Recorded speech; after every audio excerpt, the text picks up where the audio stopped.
So today we have Willem Dafoe's Green Goblin taking on MCU Black Panther. Who wins? Let's find out. So, who's stronger? Well, Green Goblin easily sent a man absolutely flying with just one hand.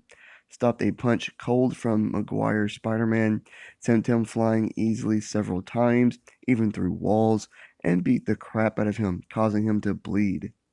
He also matched and even overpowered Tom Holland's Spider-Man, throwing him around, and even tackled him down through multiple floors of a building.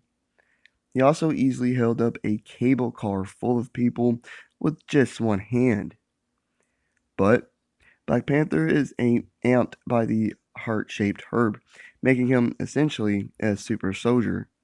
He overpowered Bucky's bionic arm with just one hand with relative ease, easily sent Bucky and others flying, easily lifted this big metal thing, tear off the roof of a car, throw a vibranium spear with enough force to cause a jet to crash, and tilted a car over while hanging on the side of it.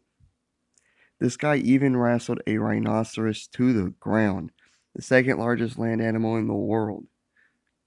I'd say Green Goblin is decently stronger, as he has matched two different Spider-Men, and one of them has already proven to be much stronger than a super soldier.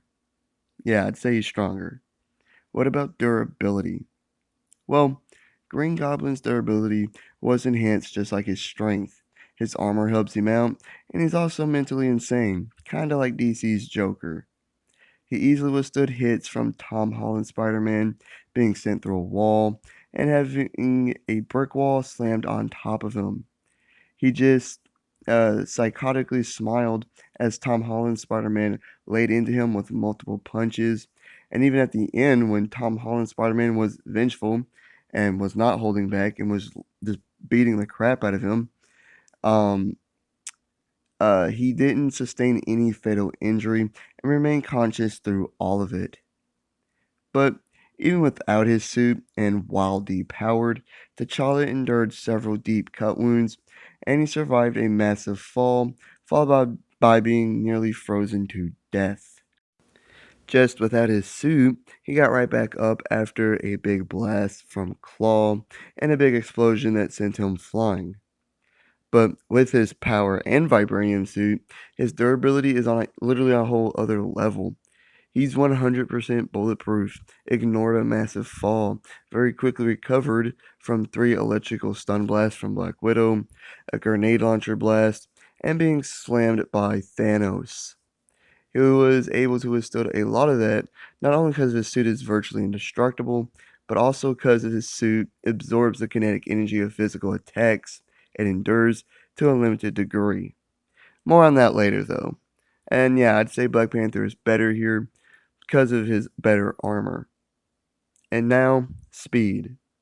Well, the only real speed feats Green Goblin has is that he matched Tom Holland's and Maguire's Spider-Man in combat, even at times outdoing them.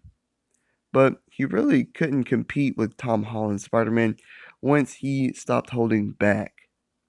However, Black Panther easily outpaced speeding cars, matched Winter Soldier, Captain America, and Killmonger in combat and running speed, and got on top of a grenade before it could explode.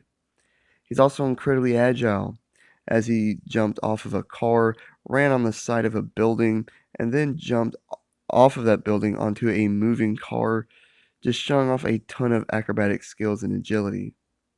Yeah, he's definitely more agile one, and I'd even say that he's arguably faster as well.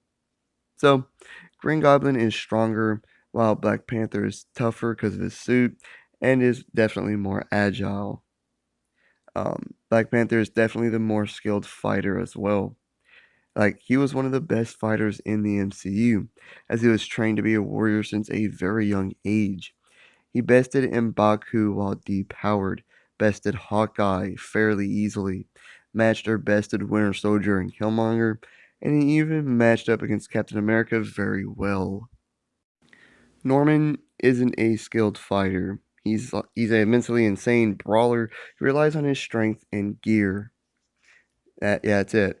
Speaking of, though, Green Goblin does have a lot of versatility. His main weapon is his glider. It allows him to fly very fast with a lot of mobility. And it has these retractable blades on the front of it, which was able to slice off one of Otto's mechanical arms. Uh, he has several razor sharp disc things that he can throw, capable of slicing Maguire's Spider-Man. Uh, it's also where he stores his pumpkin bombs. These things are probably his most powerful weapon, as they easily destroyed cars, not to mention the magical box in No Way Home as well. He can also control the glider from this little device on his wrist, and finally, he has a wrist blade as well. But all of Black Panther's versatility comes from his Vibranium suit. Specifically, its ability to absorb the kinetic energy of physical attacks, store it, and then release it as a powerful pulse. This pulse was able to send multiple people and Black Order around him flying when he punched the ground, and he absolutely decked Cull Obsidian with a pulse punch as well. However, there is a limit to how much the suit can absorb, and if this limit is reached, the pulse will just release itself, and it hurts him as well. A grenade launcher shot after already containing a grenade explosion was enough to surpass that limit, as well as being slammed by Thanos was another example as well. Um, the suit also comes with vibranium claws, which means they can slice through anything weaker than vibranium. And finally, his suit is also soundproof. So, who wins? Well, Black Panther is going to have to separate Norman from his glider. Obviously, he can't fight him if he's flying around. This will prove difficult for him, but I'm sure he can do it. Um, in a close-up match like this, Green Goblin wouldn't be able to control the glider from his wrist as he's obviously fighting. So unless he's able to make some distance from between him and T'Challa, the glider would be a non-factor after this point. Now, Black Panther has to worry about Green Goblin's insanity and decently better strength. But to be honest, I can't see a way for Osborn to win.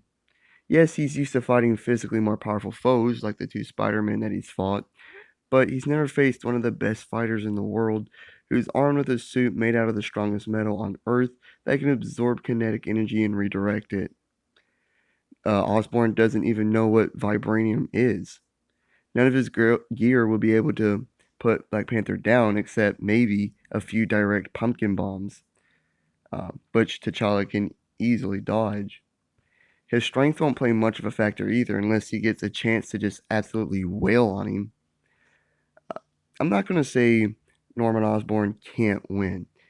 He's mentally insane and he's very, very intelligent as a scientist. He's definitely stronger. And if he uses his glider to its full potential, yeah, I do think Green Goblin could win.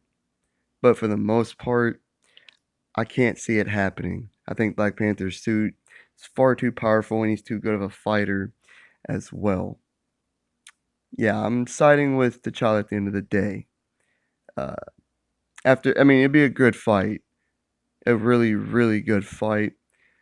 An interesting fight as well. But yeah, Black Panther is winning for the most part. Black Panther wins.